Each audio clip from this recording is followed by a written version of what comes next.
Bueno, seguimos repasando lo que vimos en la clase anterior, ¿cierto? Tenemos que en cursos anteriores ustedes han visto funciones que van desde un dominio R a un recorrido en R. Es decir, ustedes toman un elemento de un conjunto de elementos, lo pasamos por nuestra función, ¿cierto? Y nos entrega una imagen, que es un elemento de un nuevo conjunto de elementos, ¿cierto? Es decir, que el valor de la función depende de un único valor de entrada, ¿cierto? De un solo elemento de un conjunto de elementos. En cambio ahora vamos a ver funciones de varias variables. Vamos a ver el caso más básico, más fácil, que el de dos variables, ¿cierto? Ahora ustedes no solo tienen que elegir un elemento de un conjunto de elementos, sino que ahora van a tener dos conjuntos de elementos y de cada uno de ellos van a elegir un elemento, ¿cierto? Y la combinación de estos dos elementos que eligieron le van a pasar por nuestra función y les va a entregar una nueva imagen. La imagen, recordar que la imagen va a seguir siendo un solo elemento, no va a ser una combinatoria de elementos. Por eso, la función ahora va a ir de R por R, ¿cierto? Y la imagen va a seguir siendo en R. De nuevo, repitamos la idea. Nosotros ahora vamos a tomar un elemento de un conjunto de elementos y vamos a tomar otro elemento de un segundo conjunto de elementos. La combinatoria de estos dos elementos lo pasamos por nuestra función y nos va a entregar una imagen que va a ser un solo elemento. El ejemplo que vimos en la clase anterior, por ejemplo, yo voy a decidir cuántos trabajadores contratar y voy a decidir cuántas máquinas comprar. Con esas dos variables voy a seleccionar un elemento de entre todas las posibilidades de número de trabajadores y voy a elegir un elemento dentro de todas las posibilidades de cantidad de máquinas para comprar.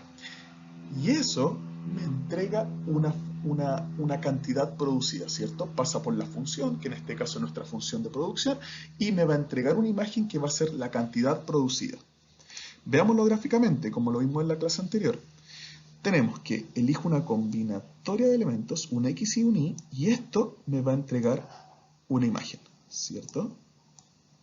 Si yo elijo otra combinatoria, recuerden, elijo un elemento del primer conjunto de elementos y elijo un segundo elemento, elijo otro elemento de un segundo conjunto de elementos y me va a entregar otra imagen, ¿cierto?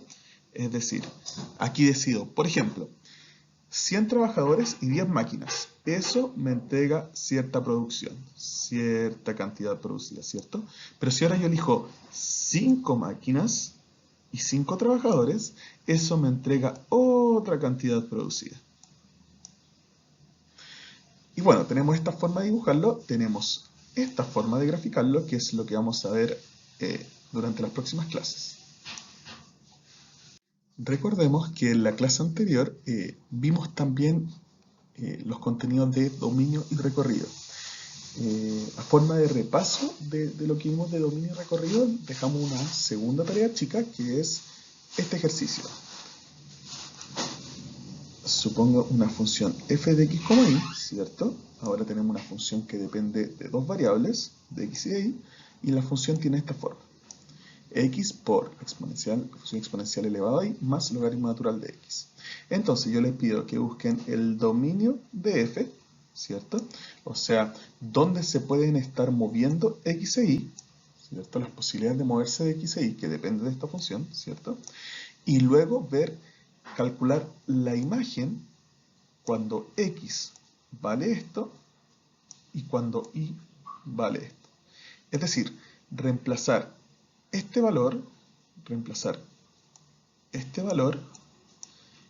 las x de la función y reemplazar este valor en las y de esta función, ¿cierto? Reemplazarlo acá.